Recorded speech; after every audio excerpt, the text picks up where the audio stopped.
For the latest film interviews, reviews, and everything making news in pop culture, subscribe to Film Companion now. A movie which Pankaj Tripathi can't even redeem is a movie I don't particularly want to talk about for too long.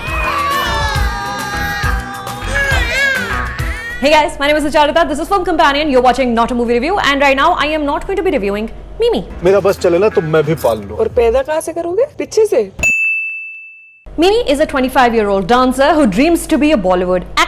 Someone named Jolly Bhaiya is clearly scamming her and asking for money in return for music videos and a sea-facing apartment in Mumbai city. Clearly, Mimi is not very world-wise, which is bizarre because when strange men actually approach her in person, her first survival instinct as a woman is to intimidate them. It's great.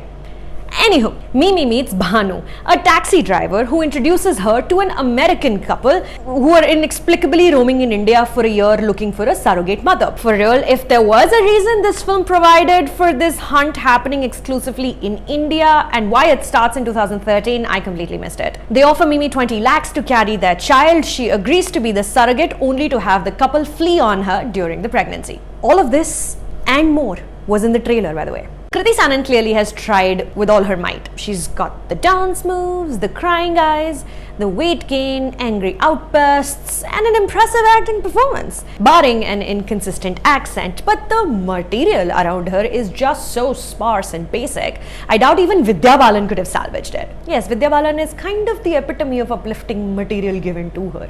Mimi's parents, played by Manoj, Pahwa and Supriya Pathak, are shown to be borderline stupid, easily believing her far-fetched tales. ऊपर से they're also dramatically bigoted, too unlikable for anyone to root for them. Pankaj Tripathi as Bhanu brings the jokes, but the punchlines just never quite land. Tamhankar, a talented, gifted actor, is reduced to a Muslim best friend sidekick who has no arc or plotline of her own, except ये बच्चा मुझे दे देना मैं पाल लूंगी, I guess. Director Lakshman Otekar has co-written this movie with Rohan Shankar, adapted from a Marathi film. The writing clearly only has surface level understanding of surrogacy and adoption and little to no interest in actually exploring women and the psyche of people who would go to any extent to have a child of their own. People don't just happen to drive past an orphanage and select the first child they spot. Also, Atiti Devo Bhava is too strong with this one. The white couple who decide they don't want the child anymore, right? Which you'll find out why when you watch the film, are obviously self-centered,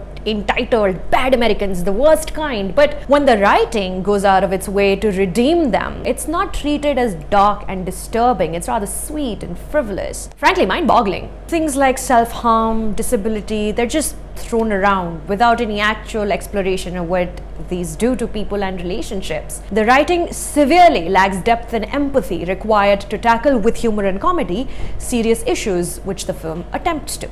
If you want to see how grievously insincere Mimi the movie is, take a look at the very odd music album composed by A.R. Rahman, songs written by Amitabh Bhattacharya, from Param Sundari to Hormonal Jwalamukhi, songs about little sparrows. It's a desperate attempt at tugging at your heartstrings, which eventually is just lost. So, on a scale of 1 to 10, Mimi is 4 or 3 days ahead of schedule. I'm sure there's some puns to be made here, but I'm in a rush to stop talking about this film. Subscribe to Film Companion.